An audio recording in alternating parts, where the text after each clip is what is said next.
बिस्मिल्लाहिर्रहमानिर्रहीम। अस्सलामु अलैकुम वरहमतुल्लाहि वबरकातुहू। आज की इस वीडियो में मैं इंशाअल्लाह ताला एक बहुत ही अहम हदीस आप लोगों के साथ शेयर करना चाहता हूँ। और वो ऐसी हदीस है कि अगर सिर्फ उस एक हदीस पर अमल कर लिया जाए, उस हदीस को अपनी ज़िंदगी में दाखिल कर लिया जाए, तो हमारी पूरी ज़िंदगी जो है वो संवर सकती है। और वो हदीस क्या है? आइए हदीस सुनते हैं। हज़रत इब्न अब्बास रज़ियल्लाहु तआला अन्हु से रिवायत है कि नबी करीम सल्लल्लाहु तआला अलैहि वसल्लम ने फरमाया, 5 चीज़ों से पहले गनीमत जानो। जवानी को बुढ़ापे से पहले, सेहत को बीमारी से पहले, अमीरी को फ़कीरी से पहले, फ़रागत को मसरूफ़ियत से पहले और ज़िंदगी को मौत से पहले गनीमत जानो। इस हदीस को इमाम हाकिम ने अपनी मुस्तदरक में रिवायत किया है। अगर आप गौर करें तो ये जो हदीस है अपने आप में एक बहुत बड़ा मफ़हूम रखती है। इतना ज़्यादा कि अगर हम इसको तफसील से बयान करें तो इस पर किताबें भी लिखी जा सकती हैं। मैं शॉर्ट में कुछ चीज़ें सिर्फ आपके सामने पेश करना चाहूँगा। इस हदीस का जो पहला पॉइंट है कि जवानी को बुढ़ापे से पहले गनीमत जानो। अगर आप गौर करें तो हमें जब जवानी मिलती है, जब हम जवान होते हैं, तो हमारा जो जिस्म है वो तवाना होता है, उसमें अच्छी ताकत होती है, हम एक्टिव होते हैं, हम अपने सारे कामों को बहुत तेज़ी के साथ, वक्त पर और फुर्ती के साथ कर सकते हैं। लेकिन जब हम बुढ़ापे की तरफ चले जाते हैं तो हमारे पास वो ताकत नहीं होती। तो अक्सर ऐसा होता है कि जिन्हें जवानी मिलती है, जिन्हें वो ताकत मिलती है, वो उसकी कदर नहीं करते। जवानी को गलत कामों में गुजार देते हैं, गलत कामों में उसे ख़राब कर देते हैं। मोबाइल में गेम्स खेल करके अपनी आँखों को ख़राब कर लेते हैं। बालों में केमिकल के कलर्स लगा करके उन्हें वक्त से पहले सफ़ेद कर लेते हैं। तो ये वो चीज़ें हैं जो अक्सर जवानी में हम करते हैं, जिनसे हमारी जवानी ख़राब होती है और हम बुढ़ापे की तरफ जाने लगते हैं। और फिर जब हमारे जिस्म की वो ताकत और वो जो हमारा चार्म है, जो हमारा लुक है, वो जब ख़राब हो जाता है तो हमें इस बात की फ़िक्र होती है कि अब तो हम बुढ़ापे की तरफ आ गए, अब हम क्या करें।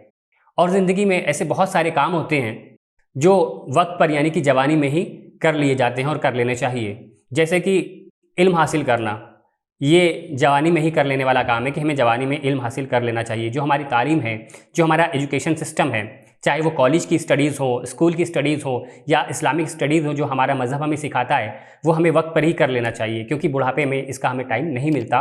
और बुढ़ापे में अगर हम हासिल भी करते हैं तो उसका कोई ख़ास फ़ायदा नहीं होता। उस तरीके से जवानी में ही हमें हमारा करियर बिल्डअप कर लेना चाहिए कि हम फ्यूचर में क्या काम करने वाले हैं, हमें कोई जॉब करनी है, हमें कोई तिजारत करनी है, या हमें क्या करना है। वो करियर भी हमें अपना वक्त पर जवानी में ही बनाना होता है। लेकिन क्योंकि अगर हम जवानी की कदर नहीं करते, इसे फिजूल के कामों में बर्बाद कर देते हैं, तो फिर मौका निकल जाने के बाद जब हम बुढ़ापे की तरफ आ जाते हैं तो फिर हमारे पास अफसोस के सिवा कुछ नहीं रह जाता। इस हदीस का जो दूसरा पॉइंट है वो भी बड़ा अहम है कि सेहत को बीमारी से पहले गनीमत जानो। सेहत जो है वो अल्लाह ताला की तरफ से दी हुई हमारे लिए बहुत बड़ी नेमत है, मगर हम इसकी कदर नहीं करते। जब हमें सेहत मिलती है तो हम उस सेहत को फिजूल के कामों में लगाते हैं, हम इसकी कदर नहीं करते। हम अपने आप को ज़्यादा सो करके, जंक फूड खा करके अपनी सेहत को ख़राब कर लेते हैं। अपने आप को पाकीज़गी से दूर रख कर गंदे माहौल में रह करके अपने आप को बीमार कर लेते हैं। फिर जब हम बीमार हो जाते हैं तो हमें अपना जो सेहतमंद वाला वक्त है वो हमें याद आता है कि जब हम सेहतमंद थे तो कितने अच्छे थे, काश अभी भी हम सेहतमंद होते, काश हमें ये बीमारी ना लगी होती। तो क्योंकि हमने अपनी सेहत की कदर नहीं की, इस्लाम ने हमें हुक्म दिया था कि पाकीज़ा रहो, पाक रहो, अपने जिस्म को साफ़ सुथरा रखो, लेकिन हमने उस हुक्म पर तवज्जो नहीं दी, उसे इग्नोर किया। हमने गंदगी में रहना पसंद किया, गंदे माहौल में रहना पसंद किया, अच्छा एटमॉस्फेयर अपने लिए चूज़ नहीं किया, तो हम बीमार हो जाते हैं और फिर हमें शिकायतें होती हैं तरह तरह की कि हमें फ़ला बीमारी लग गई, हमें फ़ला बीमारी लग गई। तो हमें जो सेहत मिली है, हमें इसकी कदर करना चाहिए कि ये एक बहुत बड़ी नेमत है। तो हमें इस सेहत को अपनी बीमारी से पहले गनीमत जाना चाहिए। इस तरीके से हदीस में जो तीसरा पॉइंट है कि अमीरी को फ़कीरी से पहले गनीमत जानो। आज दुनिया में वो बहुत सारे लोग हैं जिन्हें अल्लाह ताला ने माल और दौलत बेशुमार अता किया है, मगर वो उसका सही इस्तेमाल नहीं करते, उन्हें फ़िजूल कामों में ख़र्च करते हैं। मसलन आज आपके पास अगर माल दौलत है तो आपको ये सोचना चाहिए कि आप इससे क्या अच्छा काम कर सकते हैं। आप किसी गरीब की मदद कर सकते हैं, जिसके पास खाना नहीं है आप उसको खाना प्रोवाइड कर सकते हैं। जिसके पास पहनने के लिए कपड़े नहीं हैं आप उसको कपड़े दिला सकते हैं, जिसके पास इलाज करने के लिए पैसे नहीं हैं आप उसका इलाज करा सकते हैं। लेकिन हमारे वहाँ इस पर तवज्जो नहीं दी जाती। हम ये सोच करके बैठे रहते हैं कि ज़िंदगी भर तो हमारे पास माल दौलत रहेगी, हम कभी बाद में जाकर के सदका कर देंगे, बाद में जाकर कोई नेक काम कर देंगे। हालांकि बाद का वक्त किसी ने देखा नहीं है, कब किसको मौत आ जाए, कब आपके पास ये जो माल दौलत है वो आपसे वापस ले ली जाए, आपको नहीं पता होता। इसलिए जब अल्लाह ताला ने आपको माल अता फरमाया हो तो आपको उसकी कदर करनी चाहिए और उसका सही इस्तेमाल करना चाहिए। इस तरीके से हदीस शरीफ में जो चौथा पॉइंट है वो भी बड़ा अहम है कि फ़रागत को मसरूफ़ियत से पहले गनीमत जानो।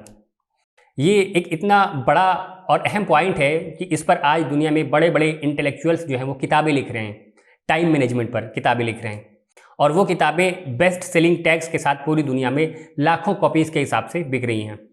तो टाइम मैनेजमेंट हमारे लिए इतना बड़ा सब्जेक्ट है और हदीस शरीफ में उसके बारे में भी हमें ताकीद की गई है, उसके बारे में हमें आगाह किया गया है कि अपनी फ़रागत को मसरूफ़ियत से पहले गनीमत जानो। जब हम फ्री होते हैं, हमारे पास फ्री टाइम होता है, तो हम उसकी कदर नहीं करते, हम उसे सोने में गुजार देते हैं, हम उसे इधर उधर घूमने में गुजार देते हैं, मार्केट्स में गुजार देते हैं, दोस्तों के साथ मौज मस्ती में गुजार देते हैं। क्योंकि हमारे पास टाइम होता है तो हमें उसकी कदर नहीं होती, हमें ये एहसास नहीं होता कि हमें इस टाइम का क्या करना चाहिए और हम उस टाइम को बर्बाद कर देते हैं। तो हमें अपने वक्त का ख्याल करना चाहिए कि आप सही वक्त पर अपने वो अच्छे काम कर सकें जो आप बाद में करने का आपको मौका नहीं मिलेगा। इसलिए टाइम की कदर करें। और जो पांचवा पॉइंट हदीस में है वो ऐसा है कि उसमें ये सारे के सारे पॉइंट जो है वो कवर हो जाते हैं, यानी ज़िंदगी को मौत से पहले गनीमत जानो। अब आपकी ज़िंदगी में ये जितनी भी चीज़ें ऊपर बयान की गई हैं, चारों पॉइंट्स, वो सारे के सारे आपकी ज़िंदगी में शामिल हो जाते हैं। तो आपको अपनी ज़िंदगी का सही इस्तेमाल करना है कि आपको अपनी ज़िंदगी कैसी बनानी है। आप अपनी ज़िंदगी को ऐसा बनाएं कि लोगों के लिए आप एक मिसाल कायम करें, लोग आपको देखकर आइडियल समझें, लोग आपके रास्ते पर चल करके कामयाबी की तरफ बढ़ जाएं। अपनी ज़िंदगी को ऐसा बनाएं, क्योंकि मौत जब आती है तो फिर किसी को वक्त नहीं मिलता। इसलिए जब तक आपके पास ज़िंदगी है अपनी ज़िंदगी को बेहतर बनाएं और इसकी कदर करें। तो उम्मीद है कि ये जो सारे पॉइंट्स हदीस में बताए गए हैं आप इस पर अमल करेंगे और इसे अपनी ज़िंदगी में दाखिल करेंगे। इंशाअल्लाह ताला अगर आप इस पर अमल कर लें तो आपकी और हमारी पूरी ज़िंदगी जो है वो संवर सकती है। अस्सलामु अलैकुम वरहमतुल्लाहि वबरकातुहू।